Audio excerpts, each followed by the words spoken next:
Hello সবাইকে, good morning. আজকে Sunday, তাই সকাল সকাল স্নান করে আমি রেডি হয়ে গেছি। আজকে আমাদের প্ল্যানিং ছিল বি গার্ডেন মানে বোটানিক্যাল গার্ডেন ঘোরার।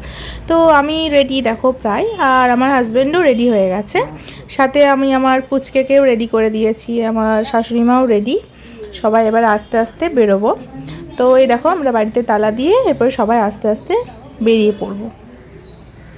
তো চলো আমরা এবারে আস্তে আস্তে যাই, তোমরা দেখো কন্টিনিউ। তো যাই হোক, এই দেখো আমার ছেলেও রেডি যাওয়ার জন্য। ও খুব এক্সাইটেড। ওর মানে বোটানিক্যাল গার্ডেন এই হাওড়া চত্বরের মধ্যে ঘুরতে ওর খুব ভালো লাগে। তো এই দেখো আমাদের সাথে আজকে আমার পুচকুর বড় মা মানে আমার দিদা শাশুড়িও যাচ্ছে। টোটোতে আমরা প্রায় চেপে গেলাম।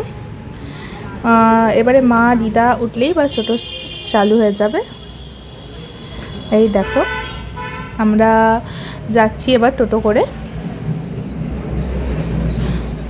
তো এবার প্রায় পৌঁছে গেলাম আমরা। এই দেখো বোটানিক্যাল গার্ডেন প্রায় পৌঁছে গেছি।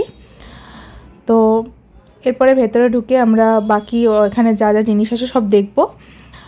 তো তোমরাও চাইলে এখানে এসে ঘুরতে পারো, মানে খুব ভালো জায়গা, মানে খুব মানে মনটা খুব ভালো হয়ে যাবে। চারিদিকে গাছপালা গাছগাছালি এবং যা মানে এনভায়রনমেন্ট খুবই ভালো, শান্ত পরিবেশ, একদম খুব ভালো। আমার খুবই ভালো লাগে, আমি প্রায়ই আসি। তো টিকিট কাটা হয়ে গেলে এবার আস্তে আস্তে আমরা ভেতরে ঢুকবো।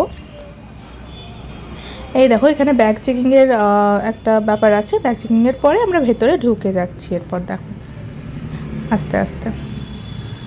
তো যাই হোক, আজকের ব্লগটা এখানেই শেষ করলাম।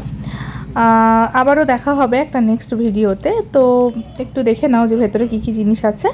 তো এগুলোই মোটামুটি গাছগাছালি আছে ভেতরে। এবং এখানে মেন আকর্ষণ হচ্ছে তোমার ওই গাছ, যেটা বট গাছ।